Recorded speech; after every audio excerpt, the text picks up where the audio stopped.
ubona umuntu asoma Bibiliya atabona wari ubizi ndabibasigurira impamvu byabaye ni kugira ngo ku munsi w'urubanza Imana izigutsinde kuko uzogenda kubwira Imana ati Imana je nadandaza alimentation muri ville sinaronka umwanya wo gusenga Imana izoshikubaza ati mbega wewe ko nakuye umuntu atabona kumuzinda ndamuzana kuri limitere ndaguha amahera ya bisi kugira ngo muhure nawe mbega amajambo yavuga yarayukuri ntiyarayukuri ushobwira Imana ati yarayukuri sawa ko yarayukuri wumviye bingahe mu byo yavuze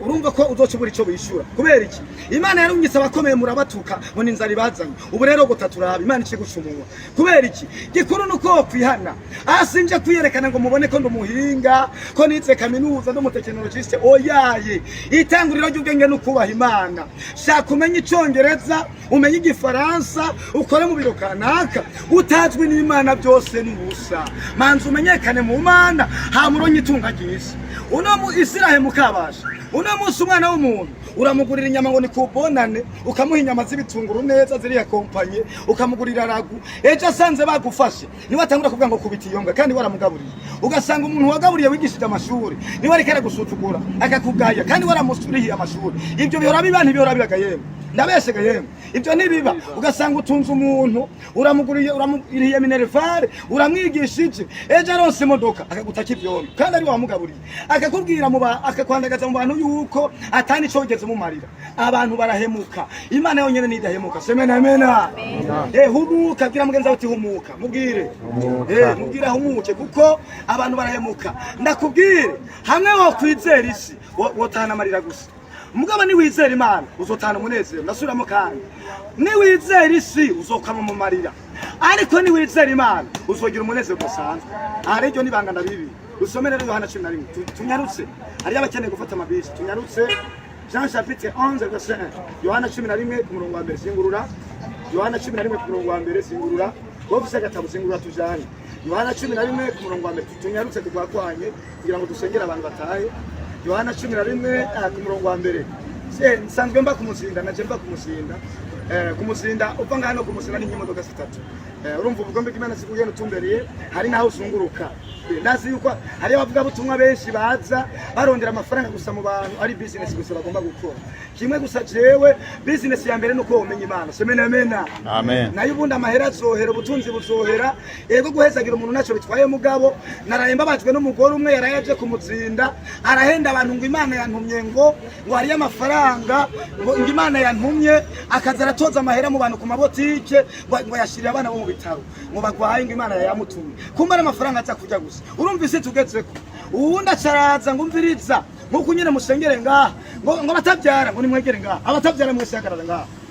mubunyene ngo musako ndabasengera ngo ubunyene tanga dimiri ngaha barayatanga itenge kiruzura amafaranga mubunyene ngo umviriza Imana imbwiye ngo abigeme batagira abagabo hagarara ngaha urazi ko abantu bakomeresa ari benshi baca barahagarara umwe wese iporo umwe wese 5 urumvise tugezeko yatashe igitenge cyuzuye amahera ndugu yawe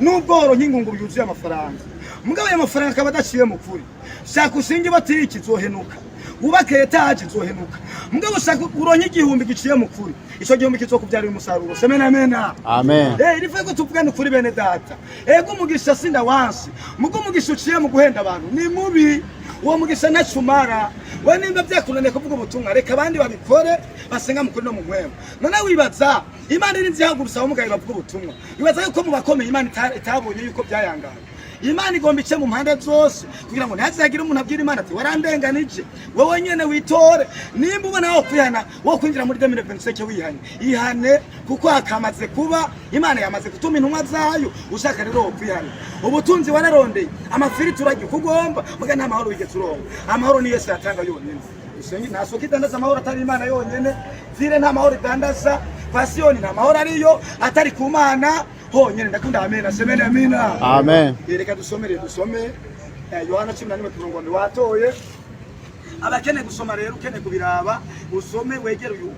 kugira ngo mujane musome dusome hamwe kuko ibyanditse ngani byanditse ngaha ukene rero kubiraba uregere uyo fise kagatabo kubera no nyandika tayo wosoma wowe ceteri ntambwe wegere uyu usome ibiri ngaha kubera nimwe mumenyera inyandiko inyandiko yanyu je ntayo nzi mugabo je nzi no nyandiko wowe rero utazi inyandiko kugira ngo ubone ko ari ibyo hariya bose Satani ariko arahenda ngo uyo n'umwesikro ngwereka ngibyo ababwira ngo atu ko sivyo hariya bariko bariyumvira ngo asha babo ni babandi baza guca amahera mu bantu sivyo byoshoboka nimba ubona ko bitoshoboka egera ngaho usome ibiri ngaha ugasanga atari ibyo usugenda muri leta uvuga ati utwirukanira no mwesikro yaje ngaha mugabo usanze ari ibyo cyo wihana mu izina rya Yesu kugira ngo kuri kumenyekana hagaragara Eliya ari imbere y'abapfumu yavuze ngo iki ubu rero ni muze tusuke ko amazi ku bimazi rusenge turaba Imana yanyu ni iwanje iyariyo niko byagenze nawe rero nimba ubona ko atari ibyo egera kuko musuma nuvuga ko ari umusuma utamufashe egera ubirabe usanze ari ibyo wihane usanze atari ibyo urumva ko wewe uzomusinze kugira ngo byose bigende neza dusome rero mu izina rya Yesu nta muntu umwe gusiga mwatoye mwebwe muze murambere cyabona kuko kugira ngo abantu bihane bemere ko ari byo bamenye ko agakiza gahari nta nyungu zisije unyeneye inyungu ya mbere no koca mu ijuru sinyeneye kuzoruha kabiri semena mena dusome rero birabaje kuruha kabiri urazi warababaye uri kurarondera ikitumbu cy'abana umugabo asetse mu rugo agasigara guhingona usenga Imana ugeze mu ijuru ukazahomba ngo mvinyuma sinakuzi urumva ingene bibabaje wararushukira mu isi izuba riragukubita uri kuraja muri ville umuhera ugeze ngo mvinyuma sinakuzi ugaje uja mu muriro nibikakubeko mu izina rya Yesu byo bibabaje cyane turasoma rero aravuga ngo Yesu azura Lazaro niko handitse tujani ku murongo wa mbere hariho wararwaye ni Lazaro w'i Betaniya ariko gatwara ni wa musozi Mariya na mwene nyina Marita babakwa ariko kaburungu uwo Mariya niwe yasize umwami Yesu amavuta mota cyane ku birenge ariko gatwara amwana guza umusatsi wande wiwe ariko turungu tubiri kuri wiwe turiko gahembe naje turiko mutamurambere cyabona babasha uwo Lazaro yararwaye niwe musaza we abashiki biwe batuma kuri Yesu bati umugenze kwabo wa wundi ukunda aragize gute aragwaye ariko kaburungu Yesu abyumvise aravuga ati iyo ngwara siyo kumwica kwabo ariko niyo gutuma bashimagiza iki Imana gatwabo kugira ngo n'umwana w'Imana ituma agira gute ashimagizwa ariko kaburungu soma na gatatu twese ku murongo wa kangahe wa gatanu soma gatanu kandi Yesu yarakunda Marita nande na mwene nyina nande na Lazaro siko handitse yego ariko kaburungu kuri Lazaro nuko yumvise ko agwaye asibira abantu yarari imishinga yemwe ibiri akaburungu soma ku murongo w'indwi ku murongo w'indwi hanyuma y'ibyo abwira abigishwa biwe ati dusubire Yudaya kaburungu murongo w'8 abigishwa baramubwira bati mwigisha mana we ndiko ndafashwa mwigisha abayuda baheruka gushaka gutera amabuye none usubireyo ariko iki kabaza Yesu arabishura ati none isaha umurango si 12 ariko iki kabaza ugenda ku murango natsitara kuko abona umuco w'iki wiyishe kaburungu kariko ariko ugenda mwijoro gakwabo aratsitara kuko umuco utari muri we semena mena nguvu amen uko nyene kaburungu amaze kuvuga ivyo gakwabo arababwira ati Lazaro mukunzi wacu gakwabo kariko arasinziriye agakwabo nanje ndagiye kumukangura kaburungu umurongo 12 soma 12 verset 12 umurongo wa 12 nuko abigishwa baramubwira bati mugenze gakwabo asangwa asinziriye agakwabo azokira uragakira mu izina rya Yesu akaburungu kariko yamara Yesu yavuga ko yapfuye agakwabo ariko bo bagira ngo avuga kuruhuka ko gusinzira kaburungu umurongo wa 14 andiko soma bukebwe kurango cyane umurongo wa 14 soma na umurongo wa 14 umurongo wa 14 soma umurongo wa 14 buno Yesu avuga bifuboye ati Lazaro yahwereye ariko turungu tubiri ariko kuganyu ndanezerewe ko ntariyo kugira ngo muzokwizera ariko turungu tubiri noneho nimuze tujiyare akaburungu ewe to muri hano Toma we hasa abwira abigishwa bagenzi biwe ati ingo tugende dupfane nande na Yesu uragafana n'Imana ko fana n'Imana umurongo wa 17 nuko Yesu ashitse asanga amazi imishinga yemwe ine mumva so umurongo nyuma dusenge Imana are naho ndi murongo usubira gusoma niba Samara n'akazi kawe Yohana 14 uyu n'umurongo wa nyuma cyasengera abantu Yohana 14 rero utarasoma some Yohana 14 ku murongo wa mbere Yohana 14 watoye wewe sawa nanje ndiko ndaharonda okay ndatoye Yohana 14 tusome rero twese kuno murongo wa nyuma ntusamara Yohana 14 ku murongo wa mbere havuga ngo iki Yesu n'inzira kuri niki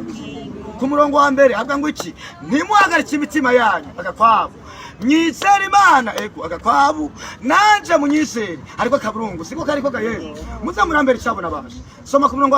wa kabiri imuhira kwa data hari amasangaye menshi niba urimo ni wizere kandi hari agakwavu iyaba atariho mba ndabibabwiye kuko ngiye kubategurira iki ahanyu akaburungu kariko kandi ko ngiye kubategurira ahanyu nzogaruka kubajyana iwanje atahondi namwe abariho muba ariko akaburungu urakajayo mu izina rya Yesu